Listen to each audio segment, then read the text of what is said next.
Thanks everyone. Thank you Melin for the introduction. Kind of no pressure there on being awesome, but today I'm going to be talking about something that I'm really passionate about. It's something very personal for me, so a little bit nervous, so please be kind.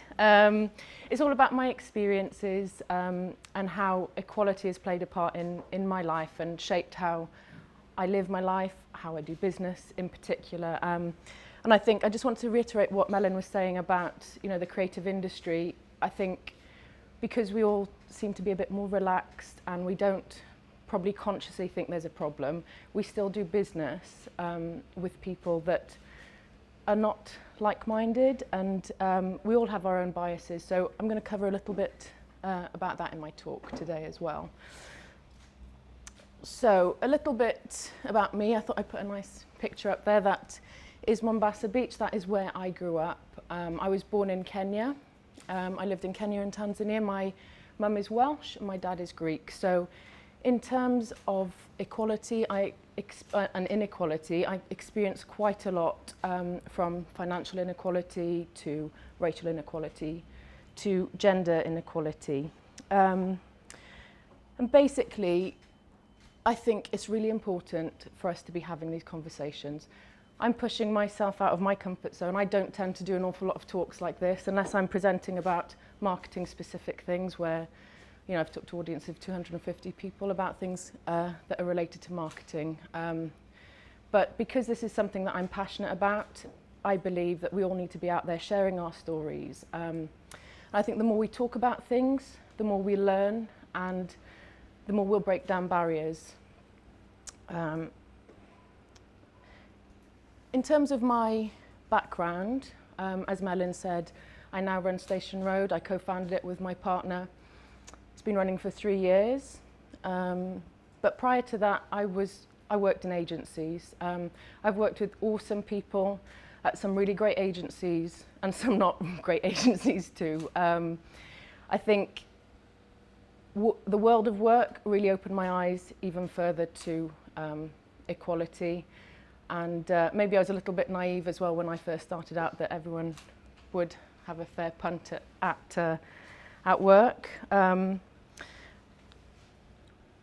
other thing I wanted to mention as well was Reprogram, which is what Melin hinted at earlier. Reprogram is a group for women in digital tech and entrepreneurship. I set it up with Miranda Bishop of Talking Social Media. We set it up last year because we felt that there was still a problem.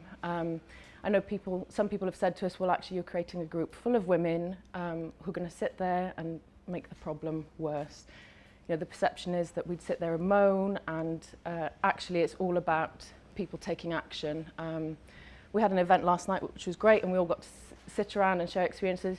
And people, because you share your story, you feel a bit more, I suppose, relief in terms of, you're not the only one going through these different issues. And it's in particular, in the tech world where people are in a male-dominated environment, they often don't have the role models, women in leadership to look up to potentially. And, I'm not here in terms of, man bashing.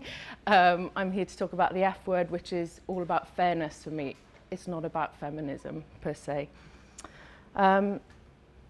In terms of my experiences, right back at the beginning, going right back, as I said, my father and my background is sort of Greek heritage. And from a young age, it was really something that I suppose was highlighted for me. Traditionally, Greek people expect women to be in the kitchen. They expect them to be these domestic goddesses. Much to my father's despair, that is not me. That wasn't me then, that's not me now. I really am not into cleaning. I'm sure a lot of people will relate to that, not just women. And because I've got a limited amount of time, I am going to focus on the gender inequality side of things. And when I was 12 and a half, we went to church. I'm not a particularly religious person. I don't tend to go now, but as a family, we used to go. And one day we were getting ready to go to church, and I turned up in the living room in my jeans and a t-shirt. And my father said to me, look, go back and get changed. And I said, well, what do you mean? And he said, go and put a skirt on or a dress. It's disrespectful for a woman to go to church in her jeans or trousers. So, you know, my mother is a very strong woman and had brought me up to believe I could be whatever I want to believe, to be, and to do what I want to do. And I challenged my father at that point, which didn't go down too well. And my end remark was, God should love me even if I turn up in that church naked, let alone trousers. I had to wear a dress. But, you know, the point of that story was fairness was what came up. My brother, who's 4 years younger than me, was wearing his trousers and got to go as he wanted. And I just didn't get it. I wanted to be treated equally. A little bit stubborn as well, probably, but you know, that was the start of it. And that was, you know, when you're a child, you're starting to shape the way you see the world. You're gaining experiences, and that stuck with me quite a lot, really.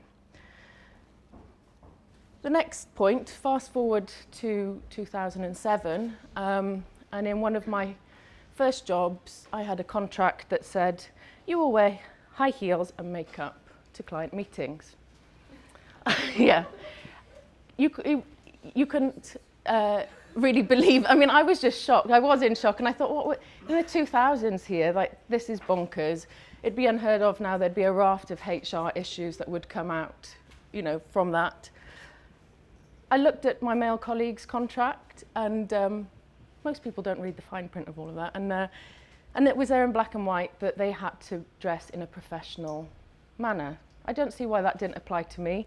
I haven't got an issue with makeup, but being told that I had to was quite shocking. And that was an agency that was run by women as well. So yeah, that was quite shocking. I mean, and it fits the sort of, you know, the pretty stereotype, really, that, you know, women are there to be beautiful.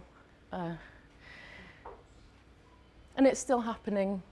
It's been happening for years. I put these ads up just to highlight it, really. There's still ads that get, I suppose, shared even now that are quite misogynistic. And I don't know how people approve of them either, to be fair. And it's still happening. It's quite ironic. I've gone with the Barbie theme. I just like to say it's ironic because I never played with dolls as a child. I was quite a tomboy. And the fact that it's, you know, that term tomboy, you know, is quite funny for me because actually I was just being me, and I didn't, I preferred to read books or climb trees or be outside rather than playing with dolls. Whereas my sister, on the other hand, both brought up this very same way, always wanted to wear dresses and skirts. She's really into, you know, all of that kind of stuff. And we were different, but we were just allowed to be who we wanted to be. But going back to this, the fact it's still happening today, only recently, I think it was about 2 weeks ago, a friend of mine who was running an event turned around and said to me, do you know what, the client has asked me to wear a little black dress to this event that I'm organising. It's a big energy company, and I found that quite surprising that people are still quite obsessed about the way we look rather than what we can actually bring as women, as in terms of skills. I don't, you know, I still think it's still happening in the corporate world. And I know we're all, you know, fairly laid back people here. You know, you look around, I think we're all quite like-minded. We haven't necessarily decided that we're coming to an event and that we have to power dress for, you know, we dress for ourselves. But we do business with people that still have quite archaic views, I think, in terms of equality. And I think that takes me back to the business world and my experiences. You know, it's not all happened to me, but it's stuff that I've seen happen to other women in business, where I've seen constructive dismissal cases where I've heard male directors say, let's keep putting the pressure on her. She's really emotional. She will break soon and we won't have to pay out anything to get rid of her. Instead of having a decent conversation and coming to an agreement, and this was a lady who had come back after having a child, and she wanted to come back 3 days a week, and it was all a bit overwhelming really, and the bosses decided that it wasn't something that they wanted to manage. The other thing I've seen is sort of the young, pretty female execs being sent out to new business sort of prospecting, going to networking events, and you know, the male directors saying, you know, make sure you wear something nice. And I've even sat in on a meeting where the prospect said, I really like your sales strategy. Sending those young girls out to get my attention really worked, which is just completely cringeworthy. So, you know, then ranging to things like management restructures, where we've gone from four directors, 2 male, 2 female, and the 2 directors that stayed were male. And obviously people have signed agreements and they can't really talk about these things because that's what kind of happens in business. A lot of stuff, and I think for me, the ethics behind business and the fact that all these things happen is something that people don't often go out and talk about. Sexism in work still happens. As much as we like to think that, you know, we're living in, you know, the 21st century, you know, it's not happening. It does still happen. And the fact that we read all of these stories in the press now, it's still a massive problem, and something does need to be done about it. So coming on to specifically talking about equality, rather than my experience per se, I put a tweet out and some posts on Instagram and LinkedIn and got some people's feedback in terms of what equality means to them. There's a couple of responses there. People talking about the fact that you all get to have a seat at the table, being in the front row, treating people equally regardless of gender, religious beliefs, race, sexuality, or ethnicity. And I'd like to ask you guys, you know, what is equality to you really? Because the way we live our lives is shaped by the experiences we've had, the groups that we socialize with. And so our decision making and our actions are, I suppose, shaped by life. So equality will mean something very different to everybody. And I know you've been asked to write down what you think it means to you on a paper, on the piece of paper here. So take a moment and have a think. You know, what is it that really resonates with you? I've put a couple of statistics up here because everyone likes a statistic in a presentation, right? UK women make up 17% of board directors in FTSE 100 companies. So there's still, you know, one of the big problems is that we don't have as many women in leadership roles, and there's a whole host of reasons, and that could be a complete different presentation in terms of, you know, the B word, having babies. Up to 30,000 women are sacked each year for simply being pregnant, and an estimated 440,000 women lose out on pay and promotion as a result of pregnancy each year. Those are national statistics, and I thought I would do a quick round robin of what's happening in Cardiff. And I looked at 15 of some of the bigger, sort of more established agencies, so PR agencies, creative agencies, and ad agencies. And 70% of them are run by men, 15% by women, and 15 are in partnership. I've seen it because I've worked in you know, and I know a lot of people here will be freelancers and work for themselves. The reason I set up and co-founded our agency was because I didn't agree with the way things were working. And for me, if you want change, you've got to make it happen. You can't just sit there and moan about it. And I think especially women get tarred with that brush that we have a whinge and don't do anything about it. So and I think if you look at the freelance community, there are a lot of women in particular who have had children and then they decide not to go back to work and they go freelance because there aren't the structures in place to actually help them have the work-life balance that they require, really. And so I think the point I'm trying to make by looking at Cardiff specifically and saying actually there's still a lot of men at the top is that men do need to understand the differences that, you know, and likewise with women, we all have different strengths and weaknesses, and we have to work together to play to those strengths and not feel threatened by it. And I think that's the only way that we're going to really achieve equality across the board, not just gender specifically. Women are just going to have babies. Yes, that's true. We are built to carry children. This is still something that happens in business where, you know, we looked at those stats in terms of people getting sacked about being pregnant. And yeah, it is a challenge. I've got an 11-month-old. I run a business. I'm a board member on a fintech company as well that I didn't mention before. And it is, you know, it's hard to juggle, but because we have the systems and processes in place, we can have a bit, you know, we have flexible working. I'm able to work around that, but not everyone has that luxury. And I do think people get overlooked because they want to have children. In fact, I didn't mention this earlier, but I've been in an interview before where somebody right out asked me, are you planning on having children in the next couple of years? Yeah, if I am or if I'm not, it's you know, I wonder how many men get asked that question. I mean, some of the things I wanted to talk about, you know, with this was some of the issues that women face. I mean, I'm sure a lot of people understand and have heard similar stories, but, you know, from being young and not being taken too seriously, or, you know, if you wear makeup and you dress nicely, are you classed as a bimbo? If you don't wear makeup and you dress down, oh, you're not presentable enough to take to client meetings.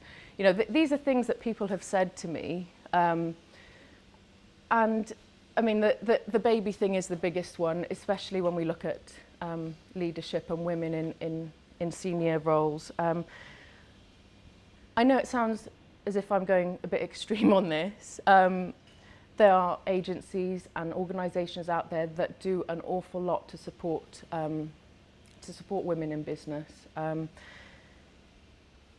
But I do think that sometimes as women, if we're faced with that barrier and we're not able to go back to work 3 days a week or whatever we want to do after we've had children, we end up taking a bit of a backseat and putting our ambition on hold and thinking, well, actually, you know, it's almost taking the easy way out. And it frustrates me now. And before I had kids, it used to frustrate me because I would see how people were treated differently. So I think it's just something to think about. You know, it is a fact of life. But for me, it's all about taking control. And what, you know, when we look at what you know, why there is still a problem, because you think, yeah, that we shouldn't have this at the minute. I do think there's a societal and sort of cultural legacy that has meant that we continue to operate as we are. Some people think, oh, you know, we offer equal opportunities. But as I said before, we all have different experiences and we have a bias, whether we think we do or not. So we all have our blind spots. We're also still not appreciating the differences and working to our strengths. And I think we've hit a bit of a wall because, as I said before, the structures are not in place. If you look at paternity leave, most places only have 2 weeks. You know, if there was an option for better paternity leave, I'm sure a lot more people would take it. There are people out there that are doing it. You know, we have shared caring rights. I don't know if that's the right term, but we share childcare, and some people find that quite strange. still, especially from, you know, the Greek side of my family. It's like, what? You've had a child, you're going back to work, you should be at home, you should be making cakes and all that kind of stuff. And yeah, maybe that's just my family, but I do think, you know, especially the creative industry, we work very long hours, and we tend to be expected to work long hours. But the fact is, when you do have kids, it makes it a bit more challenging. So being able to work remotely or being a bit more flexible about things is really important. So I've kind of banged on about this, but I do think if you have a problem, you need to try and fix it and make a change. Sitting there talking about it is not going to make a difference. When I was first starting out in work, I was going to meetings with my team, and one of the directors had a word with me and said, "Oh, are you actually that bothered? Do you actually really care?" And I was a bit shocked. I was like, "What? What do you mean?" And they said, "Well, you know, you just sit back in the chair and you're very laid back and you listen, but you don't say as much." And okay, yes, I was young, so part of that was to do with the fact that I was new to the world of work. But also in my nature, I am quite laid back, and I do sit and listen, and I'll say things when I feel the need, rather than talking for the sake of it. And I went and I spoke to my line manager, and she said to me, "Look, you know, this is the world of work, and you know, there's certain things in terms of body language that you need to learn about." And so I had a really good role model that sat with me, and this applies to men and women. It's not just about you know, women specifically. Being given those tips and being told, you know, sit forward a bit more, you know, shout your corner. I mean, people that were getting promoted around me were the ones that shouted the loudest. They're the ones that were going, "Oh my God, look at this coverage." And for me, that's cringeworthy. I still find it quite awkward, you know, to self-promote. And that does go back to, I suppose, nature and I suppose women in particular. We're not as good as we should be at it. And there are always exceptions to the rule, obviously. So that was part of the reason that I set up Reprogram with Miranda. We were sitting there talking about the different issues and the fact that we kept having conversations with women in Cardiff specifically, and that they still felt, or didn't, I suppose, felt uncomfortable in certain situations and didn't know where to go. And I think being able to sit and meet other women from different walks of life, to understand their experiences and to learn even simple things like, how do I ask for a pay rise? You know, it's quite a simple thing, but it's something that people find challenging. We're about to launch a mentoring scheme, which is a big thing for us, in September. And for me, that's the biggest change that could happen in organisations, is making sure that you have a decent training and mentoring programme, and even sort of working as an individual, coming to events like this and meeting people, and getting to learn from other people is really important. I wanted to talk here a little bit about human nature, and as humans, the fact that we see everything very, very differently. Even colours, as I'm sure a lot of people know in this room. In terms of our, I suppose, the science behind things, the neural pathways that we have when we think about ourselves are very similar to the ones in our sort of in crowd. So we will automatically have a bit of a bias towards people that are similar to us. And this takes me back to the fact that we all have our blind spots. We might sit there and think, yeah, I'm all about equal rights. But actually, we're seeing that through sort of innocent eyes. And I'd like for you guys to sit there and think a little bit, and maybe to take away from this is actually what else can I be doing as an individual, rather than thinking that it's all good and fine, because that's why we're still having conversations about equality, because we're still not fixing the problem. We all think it's fine, and actually there's still a lot that needs to be done. And we can't do it on our own. You know, we've all got our responsibilities in terms of making things happen. So we're in this together, and I think we all need to work together to make a change. I wanted to share this quote here: experiences shape the brain, but the brain shapes the way we see experiences too. And if we look at, there's a lot of scientific studies about the male brain and the female brain, and I don't want to bore you with all of that, but it's quite interesting to look at how the male brain tends to be more mechanistic, whereas the female brain tends to be more empathizing. And we've all got little, you know, it's not necessarily because I'm a woman, my brain is completely sort of focused on empathizing. I do have very high levels of empathy, but there are certain elements where, you know, it's more geared towards the male brain. And the reason for that is through evolution, you know, men had to be mechanistic because they were the hunters. They created the tools and they had to go out doing the hunting, and sometimes they would get in situations where they would have to protect themselves, so the aggressive side comes out a bit more. And also, if you like somebody, you're not really going to be able to kill them if it comes to it in that very sort of, you know, that very basic level. Whereas women were more sort of, you know, we've got the empathy side of things because we stayed at home with different families, looking after the children. We had to be a lot more collaborative, so we had to have high levels of empathy. So what I'd like to say to you guys today is to learn to love the F word, not feminism, but fairness. Everything we do should be fair in an ideal world. And let's all be okay. Let's all be open-minded and basically kind to each other.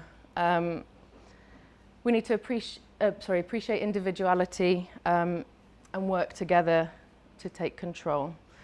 The most common way for people to give up power is by thinking they don't have any, and by sitting there and thinking, oh, I can't change this. Actually, if we all do our little bit, we are going to see change. Yes, so thank you for listening to me, and if you could write down your thoughts, that would be great.